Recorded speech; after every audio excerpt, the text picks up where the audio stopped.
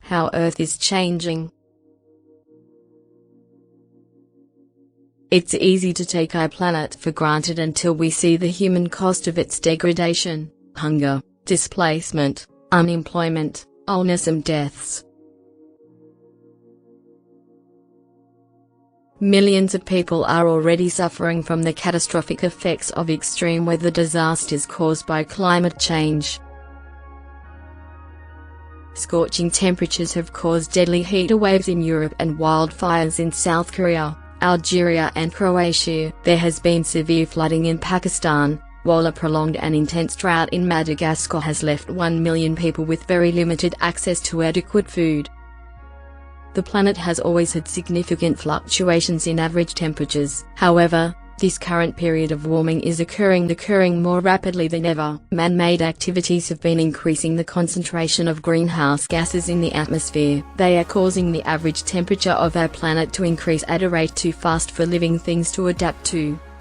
Occurring more rapidly than ever. Man-made activities have been increasing the concentration of greenhouse gases in the atmosphere. They are causing the average temperature of our planet to increase at a rate too fast for living things to adapt to.